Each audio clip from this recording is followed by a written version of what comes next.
안녕하세요. 심플텍입니다. 부자가 되는 방식은 간단하다고 합니다. 어제보다 오늘 더 부자가 되었는가? 라는 질문을 매일 나에게 던져보라는 존리님의 말씀을 참 좋아하는데요. 버는 돈보다 많이 쓰면 가난해질 수밖에 없다는 불변의 진리. 지금부터 생활비를 줄여주는 절약 습관 10가지에 대해 이야기해 보려고 합니다. 첫 번째는 냉장고 지도 만들기입니다. 생활비에서 가장 많은 부분을 차지하고 있는 식비를 줄이는 첫 번째 방법입니다. 냉장고 지도, 냉장고 가계부라고도 하는데요. 냉장고 속 식재료를 미리 파악해 두는 겁니다.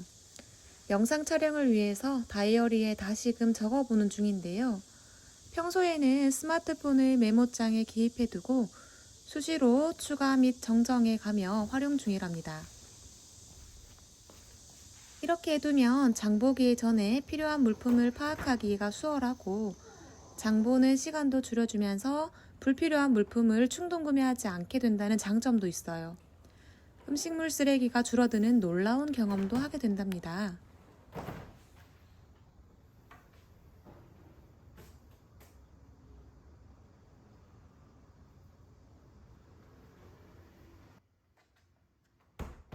두 번째는 대형마트보다 집안마트, 그리고 마트보다는 시장을 방문하는 겁니다. 대형마트에 가게 되면 예산보다 많은 소비를 하고 오는 경우가 대부분일 텐데요.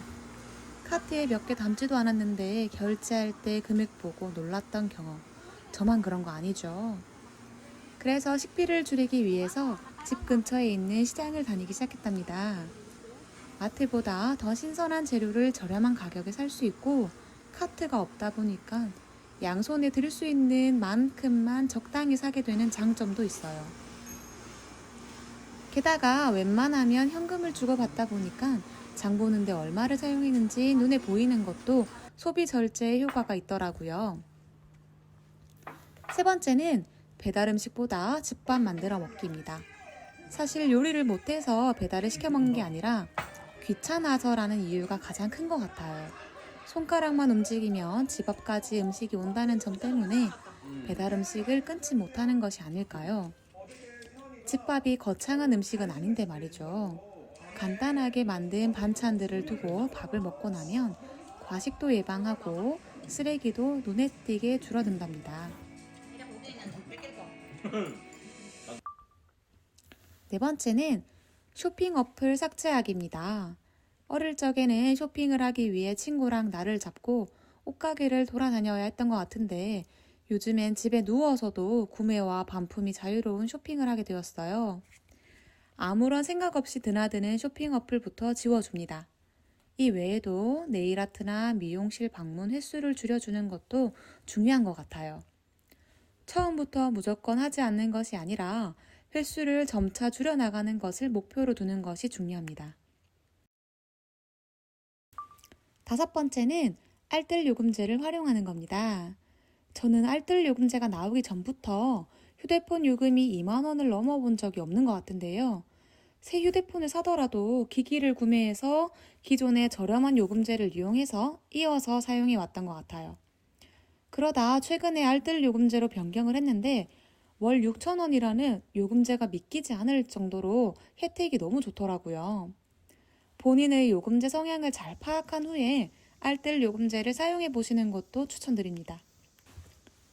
여섯 번째는 소비 과정을 불편하게 만드는 거예요. 여러분은 지갑에 현금이 얼마나 있나요? 현금을 자주 사용하는 편인가요? 아마 신용카드 또는 체크카드 한 장만 들고 다니시는 분도 계실 것 같은데요. 소비를 줄이기 위해서는 소비를 하는 과정부터 불편하게 만드는 것도 큰 효과가 있습니다. 저는 일단 신용카드는 없어요. 그리고 체크카드 한 장과 현금을 주로 사용 중인데요. 직장 생활을 할 때에는 카드로만 생활을 하다 보니까 이게 사이버머니인가 라는 생각도 들고는 했어요. 생활비를 줄이기 위해 번거롭더라도 현금을 사용하다 보면 돈이 수중에서 사라지는 과정이 눈에 보이기 때문에 소비 절제에 효과가 있습니다.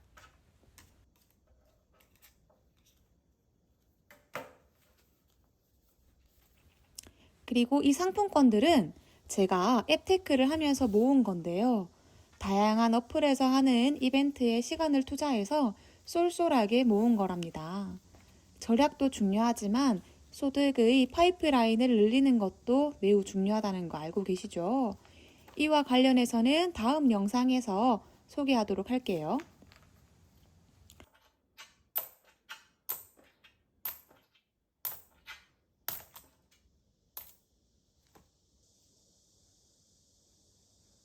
일곱 번째는 3번 이상 고민하는 겁니다. 물건을 사기 전에 얼마나 고민하시나요? 홈쇼핑 광고에서 자주 보이는 지금만 이 가격, 매진, 임박이라는 문구들이 떠오르는데요. 온라인 쇼핑몰들을 보다 보면 지금이 아니면 할인이 끝날 것 같은 압박감에 고민을 할 새도 없이 구매로 이어지는 경우가 많은데요. 구매 전에 어떠한 물건이든 3번 이상 고민을 해보는 습관을 들이는 것이 필요합니다.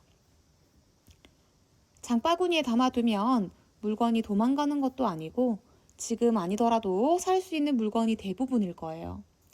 하룻밤 자고 일어나면 꼭 필요했던 물건이 아니라는 걸 깨닫게 되는 순간들도 있습니다. 8번째, 꼭 사야 한다면 최대 할인을 적용하는 거예요. 만약 3번, 4번, 5번 고민을 해도 이건 사야 된다라는 결론에 도달했다면 할인이 되는 방법을 모색해 보는 것도 필요합니다. 동일한 물건이 다양한 가격대로 판매되고 있는 온라인상에서 최대 혜택을 찾는 것도 능력이죠.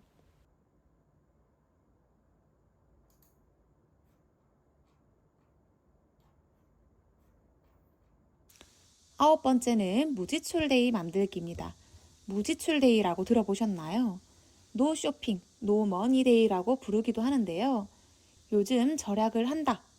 내가 절약을 하고 있다. 짬테크, 앱테크 실천한다 라고 하시는 분들 중에서는 무지출 챌린지를 실천하고 계신 분들이 많으실 겁니다. 일주일에 하루는 돈을 쓰지 않고 지나가는 무지출의 날을 만드는 건데요. 점심을 늘 사먹는 사람에게는 도시락을 싸가는 날이 되기도 하고 마트에 가야 될 것 같지만 냉장고 파먹기를 하며 하루를 보내는 날을 만들기도 합니다. 월말에는 무지출데이가 며칠이었는지 세어보는 것도 하나의 재미가 될 수 있어요. 다만 무지출데이 다음 날 과소비로 이어지지 않도록 하는 주의도 필요합니다. 10번째입니다. 마지막 10번째는 미니멀 라이프 실천하기입니다. 미니멀 라이프를 실천하면서 자연스럽게 돈이 모였다라는 말 한 번쯤은 들어보셨을 것 같은데요. 저 또한 경험하고 있는 부분입니다. 물건이 적다고 행복하지 않은 것이 아니에요. 그리고 물건이 많다고 해서 행복이 넘쳐 흐르는 것도 아니죠. 불필요한 물건들을 나의 인생에서 비워나가면서 불필요한 지출도 하지 않게 되는 자연스러운 과정인 것 같아요. 나를 삐에로처럼 만들기 위해 구매하는 형형색색의 옷을 사지 않고 우리 집에 어울리지 않는 화려한 소품들을 꾸역꾸역 채워넣는 돈을 아껴 쓰며 내가 좋아하는 물건들을 오래도록 아끼며 사용하는 절약하는 삶. 이렇게 소비하지 않고 절약한 돈은 저축으로 이어지게 됩니다. 앞에서 소개한 10가지 방법 외에도 다양한 절약 습관들이 있을 텐데요. 이러한 절약은 생각만 하는 것이 아니라 나의 습관으로 몸에 배이도록 하는 것이 중요합니다. 절약도 다이어트처럼 요요가 오기 마련입니다. 무리가 되지 않는 선에서 천천히 나의 것으로 만들어갈 수 있도록 하는 것이 필요하겠죠. 그리고 소비를 줄이는 것도 중요하지만 저축, 소득을 늘리는 것도 중요합니다. 절약한 만큼 저축액을 늘리는 짠테크와 앱테크의 다양한 방법은 다음 영상에서 소개하도록 하겠습니다. 오늘도 시청해주셔서 감사합니다. 구독과 좋아요 잊지 마세요.